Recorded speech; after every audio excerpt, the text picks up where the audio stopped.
السلام عليكم ورحمة الله تعالى وبركاته. مرحبا بكم جديد على قناة كويزين مانار مع فيديو جديد ووصفة جديدة. اليوم ان شاء الله كما كتلاحظوا في هذا الفيديو غادي نحضر معكم اسهل تحلية ديال البرتقال اللي كتجي اكثر من رائعة مشبهة بحال ماكل السحور، كريمية ومنعشة، كتجي سهله في التحضير واقتصاديه ما فيهاش بزاف المقادير، كتوجد بحال هكا بسرعه. وكما العاده الا عجبتكم الوصفه ديال اليوم او الفيديو ديال اليوم ما تنسونوش من الدعم ديالكم ولا اللايك ديالكم وتعليقاتكم زوينه كتحفزني. ولا كنتو اول مره كتشاهدوا القناه ديالي وعجبكم المحتوى اللي كنقدم ما تنساوش تنضموا للقناه وبالضغط على الزر الاحمر اشتراك ابوني او سبسكرايب وتفعيل زر الجرس لحدا باش تخرج يوصلكم كل ما جديد ديال القناه. وما نطولش عليكم بزاف ندوزو مباشره للوصفه مع طريقه التحضير وفرجه ممتعه. فبسم الله بركة الله. في المرحله الاولى اللي غادي نحتاجو في الطبقه الاولى ديال هاد التحليه عندي نصف لتر ديال الحليب، 3 معالق كبار ديال النشا الذره اولا المايزين، 3 معالق كبار ديال السنيده اللي كتبقى على حسب الذوق ديالكم، وجوج اكياس ديال الفانيلا يمكن لكم تستعملوها واحد. في حد الكاسرون كما كتلاحظوا كنوضعوا الحليب وكيس ديال الفاني كنوضعوها في واحد في الاول وواحد كنخليوه بحال هكا حتى الاخر، كنوضعوا كذلك النشا كنحركوا على البارد هذا الحليب مع النشا كما كتلاحظوا، وكنوضعوا هاد الكاسرونه على النار اللي كتكون مهيله مع التحريك المستمر حتى كيعقد لينا هذا الخليط. وكيدير بحال هكا الفوقات صافي كنحيدوه وكنضيفوا عليه ملعقه كبيره ديال الكريمه شونتي اللي كتبقى اختياريه، وكنضيفوا كذلك كيس اللي تبقى لنا ديال الفاني. كتجي بحال هكا هاد الطبقه الاولى كتجي منسمه كتجي رائعه، وكنخلطوا هاد العناصر مزيان حتى كتندمج لينا.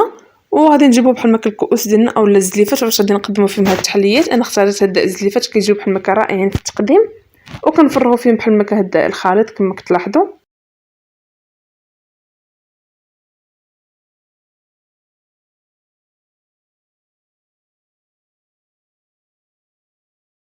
وكنمسحوا بحال هكا الجوانب ديال الكؤوس كما كتلاحظوا. صافي غادي نحطها بحال هكا على جانب فوق سطح العمل، ما غاديش ندخلها للثلاجه حتى كتبرد وكتماسك مزيان.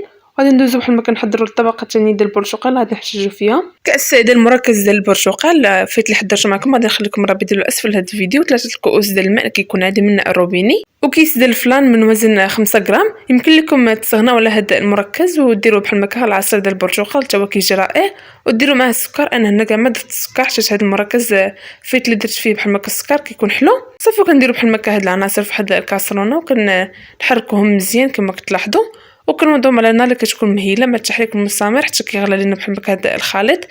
كيغلى بحال هكا كنحيدوه من على النار وكنخليوه بحال هكا على جنب حتى كيبرد وكيدفى، وكنكبوه بحال هكا مباشره فوق التحليه ديالنا اولا فوق الطبقه الاولى كما كتلاحظوا. كيكون بحال هكا دافي، الا كان سخون غادي يذوب لكم هذاك الكريمه وغادي يجي الشكل ديالها خايب. صافي غادي بحال هكا نكب هاد الكريمه اولا هاد الطبقه الثانيه ديال هاد التحليه وغادي نحطها بحال هكا على جنب حتى كتدفى، وغادي ندخلها للثلاجه حتى كتبرد وكتماسك وكتجمد. وغادي نزينها بالنسبه للتزيين كيبقى على حسب الرغبه ديالكم. انا هنا زينتها بقطع ديال البرتقال وورقه ديال النعناع كما كتلاحظوا، كتجي بحال هكا راقيه في الشكل ديالها، وكذلك في المذاق كتجي ولا اروع. انا متاكده الا جربتوها غادي تعجبكم وغادي تعتمدوها للسحور بحال هكا.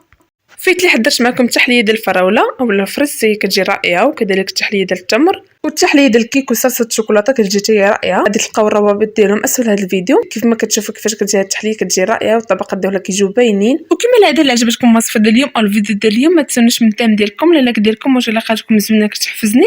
ولا كنتو اول مره كتشاهدوا القناه ديالي وعجبكم المحتوى اللي كنقدم ما تنساوش تنضموا للقناه بالضغط على الزر الاحمر اشتراك ابوني او سبسكرايب ما تفعيل زر الجرس لحدا باش تخرجوا كل ما جديد القناه، وبارطاجيو هذا الفيديو مع الاحباب والاصدقاء باش تشوفوا الفائده. وشكرا على مشاهدتكم لهذا الفيديو، نشوفكم في فيديو قادم ووصفه جديده ان شاء الله.